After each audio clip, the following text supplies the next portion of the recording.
Hi friends, welcome to my YouTube channel आला study.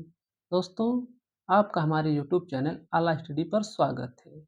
दोस्तों, हमें उम्मीद है मैं आशा करता हूँ कि आप लोग अच्छे होंगे, स्वस्थ होंगे। दोस्तों, आज आप लोगों के लिए हम लाए हैं क्लास 7th का यानी कक्षा 7 का प्रश्नावली 4.1 का पार्ट 2। पार्ट 1 आप लोगों के लिए वीडियो अपलोड हो चुका है। अगर जो लोग नहीं देखे होंगे आप लोग जाकर वहाँ पर देख सकते हैं। तो दोस्तों, आज हम प्रश्नावली 4.1 का पार्ट 2 यानी प्रश्न नंबर 4 से प्रश्न नंबर 5 देखेंगे विस्तृत करके। तो दोस्तों, चलिए बिना विलंब किए इसको हम स्टार्ट कर रहे हैं। तो प्रश्न नंबर 4 में कहा है दोस्तों कि निम्नलिखित कथनों के यानी कथन दे दिया है के लिए समीकरण दीजिए, यानी हम लोगों को समीकरण बताना है। ये सरल समीकरण है ही, आप लोगों को पता ही है। तो हम लोग क्या करना है, जो कथन दिया है उसको हम लोगों को समीकरण में हल कर देना है। जैसे पहला वाला क्वेश्चन क्या है, यानी प्रश्न नंबर 4 का पहला, संख्याओं यक्स और 4 का योग 9 है। यानी यक्स और 4 का योग, योग का मतलब क्या होता है दोस्तों, प्लस यानी जोड़, कितना है 9 है। इसको हम हल करेंगे दोस्तों,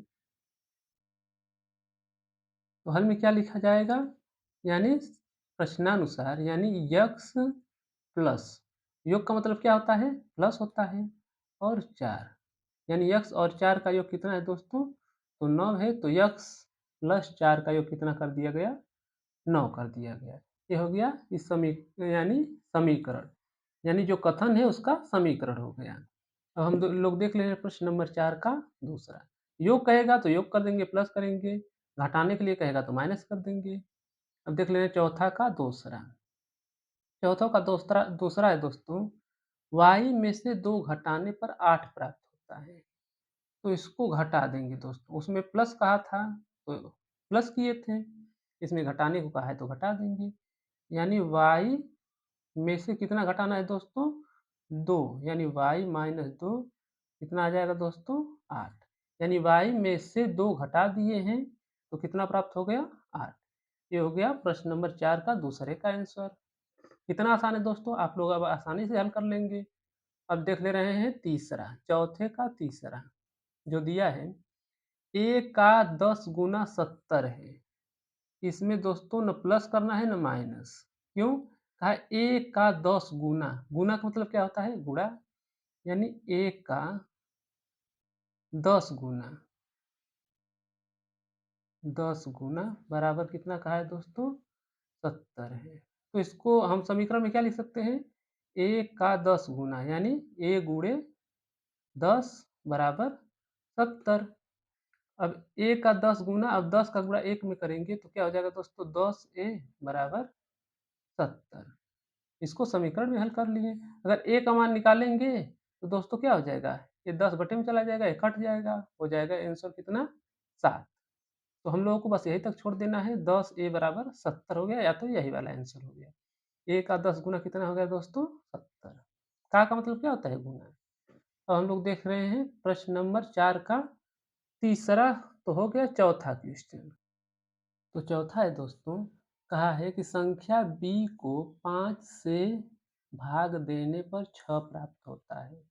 कितना होता है दोस्तों प्राप्त, 6 प्राप्त होता है। किससे भाग देने पर, 5 से भाग देने पर, किसमें, b में। तो इसको हल कर ले रहे हैं। आसान है दोस्तों, आप लोग एक बार समझ लेंगे तो आसानी से आप लोग हल कर सकते हैं।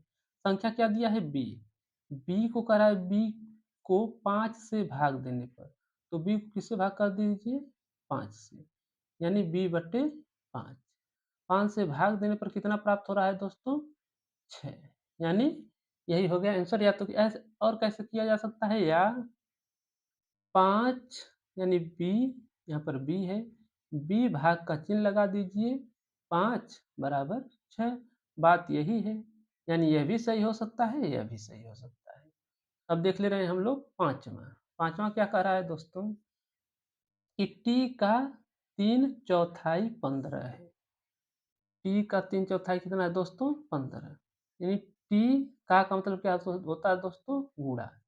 3/4 यानी 3/4 का मतलब 3/4 कितना है, 15। यानी t का 3/4 कितना है दोस्तों, 15 है। तो हम क्या लिख सकते हैं, यानी यह भी आंसर हो सकता है, या 3/4 t बराबर 15, ये इसका आंसर हो गया। अब हम लिख सकते हैं दोस्तों, ये तो आंसर हो गया। आप देख रहे हैं प्रश्न नंबर 4 का छठा प्रश्न। छठा क्या कर रहा है दोस्तों कि यम का 7 गुना और 7 का योगफल आपको 77 देता है। कितना देता है दोस्तों? यम का 7 गुना और 7 का योग कितना दे रहा है? 77। तो इसको हल कर ले रहे हैं। कह रहा है यम का 7 गुना, यानी यम का 7 गुना, यानी यहाँ यम है, का मतलब यानी गुना कर देंगे, 7 गुना, और क्या कर रहा है? 7 का योगफल, यानी 7 क्या कर दे रहे हैं? योग कर दे रहे हैं। और कितना देता है दोस्तों? 77 बराबर में 77। तो यम गुणे 7 है तो 7 यम कर ले रहे हैं, और प्लस 7 बराबर 77। ये हो गया इसका आंसर। अब हम लोग देख ले रहे हैं प्रश्न नंबर 4 का 7वां, जो इस प्रकार है कि एक संख्या यक्स की चौथाई ऋण 4 आपको 4 देती है।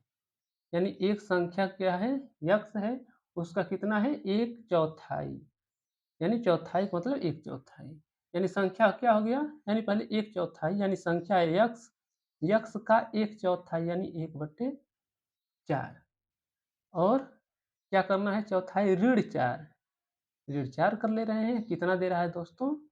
4 दे रहा है। अब इसको क्या लिखा जा सकता है? यक्स बटे 4 कर ले रहे हैं, यक्स का गुणा 1 में करेंगे तो यक्स होगा, और -4 बराबर 4। ये हो गया इसका आंसर। आप यहीं पर आंसर कर सकते हैं, या यहाँ पर भी आंसर कर सकते हैं। अब देख ले रहे हैं प्रश्न नंबर 4 का 8वां, जो इस प्रकार है दोस्तों।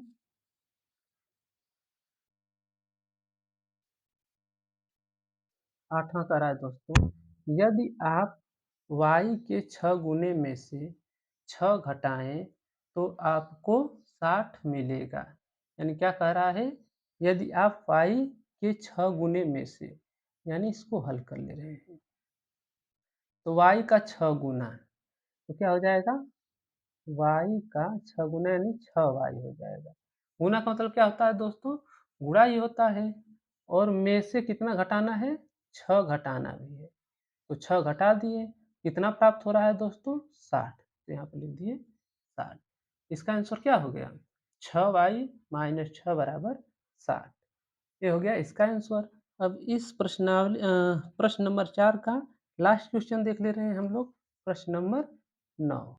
ये कह रहा है दोस्तों, यदि आप z के 1/3 में 3 जोड़ें, यानी क्या करना है? z के 1/3 में 3 जोड़ें तो आपको 30 प्राप्त होता है। ये वही टाइप है, आसान है। तो z का 1/3 कितना होगा? यानी z का 1/3, 1/3 का मतलब दोस्तों होता है 1/3। तो z का 1/3 कितना हो जाएगा?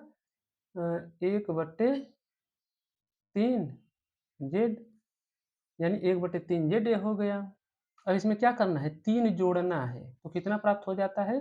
30, यानी 1/3 जेड, और जोड़ें, कितना जोड़ें? 3, तो +3 कर दे रहे हैं। प्राप्त कितना हो रहा है? 30, तो इसको 30 कर लिया, यानी ये वाला इसका आंसर होगा। जो कहेगा दोस्तों वही करना है।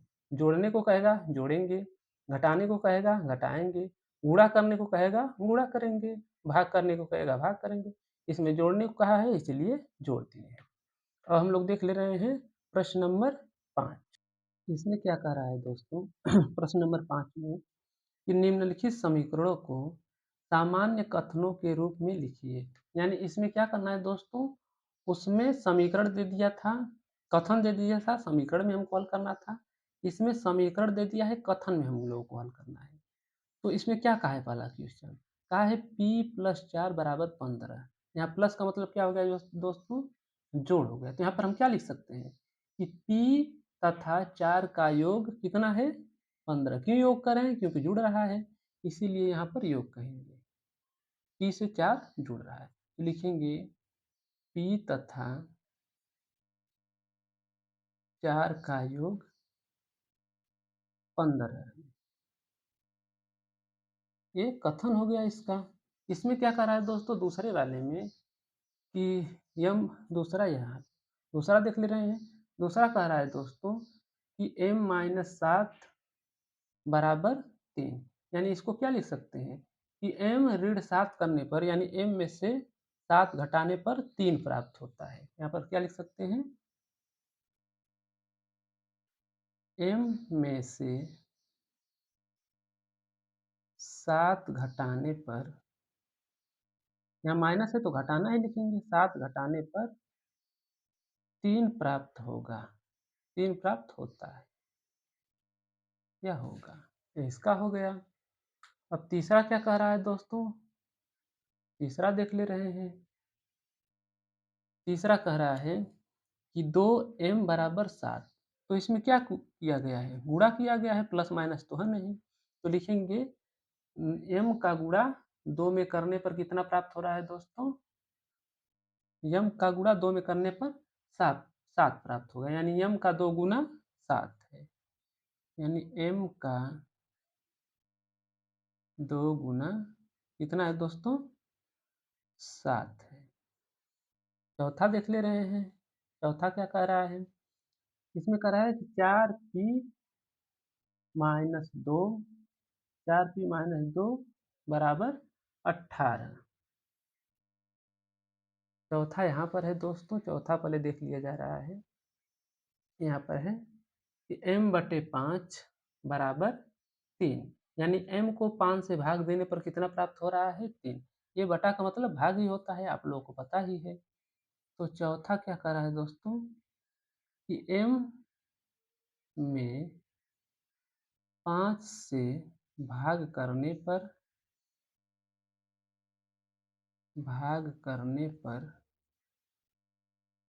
3 प्राप्त होता है, 3 प्राप्त होता है। पांचवा देख ले रहे हैं। इसमें क्या कर रहा है दोस्तों, 3m/5 बराबर 6, तो 3 में क्या हुआ है, m से गुणा हुआ है और भाग किससे किया गया है, 5 से, बराबर 6 हो रहा है। इसको क्या लिख सकते हैं, इसको लिख सकते हैं दोस्तों 3, यानी m में 3 गुणा को m में 3 गुणा को, यानी गुणा ही हो रहा है, m में 3 का गुणा हुआ तभी 3m हुआ है। m में 3 गुणा को 5 से भाग, बटा है तो भाग ही लिखा जाएगा, 5 से भाग देने पर कितना प्राप्त हो रहा है दोस्तों, 6 प्राप्त होगा। तो इसमें लिख दे रहे हैं 6 प्राप्त होगा या होता है। अगला देख ले रहे हैं। यहाँ पर है छठा।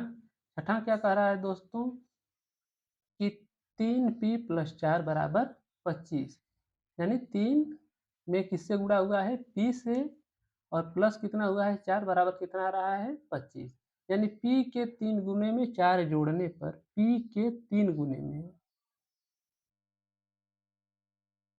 p के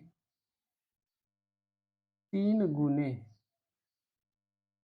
में, गुना का मतलब गुणा ही होता है, 4 जोड़ने पर, यानी प्लस है तो जुड़ा हुआ है 4, 4 जोड़ने पर 25 प्राप्त होता है, या 25 प्राप्त होगा। अब यहाँ पर हम लोग देख ले रहे हैं सातवां, कि सातवां क्या कह रहा है। सातवां क्या कर रहा है दोस्तों कि 4p - 2 बराबर 18। इसको क्या लिख सकते हैं, इसको लिख सकते हैं दोस्तों कि p के 4 गुने में 2 घटाने पर 18 प्राप्त होता है, यानी 4 का गुणा किसमें हुआ है, p में, तब 4p हुआ है और 2 घटाया गया है, कितना प्राप्त हुआ है, 18। तो लिखेंगे p के 4 गुने में, 4 गुने में 2 घटाने पर, 2 घटाने पर 18 प्राप्त होगा। कितना प्राप्त होगा दोस्तों, 18, क्यों, क्योंकि यहाँ पर 18 है। अब इसका प्रश्न नंबर 5 का लास्ट क्वेश्चन देख ले रहे हैं, जो है कि p/2 + 2 बराबर 8। इसमें क्या किया गया है, p में 2 से भाग दिया गया है, फिर 2 को जोड़ा गया है, बराबर 8 हो गया है। यानी इसको क्या लिखेंगे, इसको लिखेंगे दोस्तों कि p में 2 से भाग, p में 2 से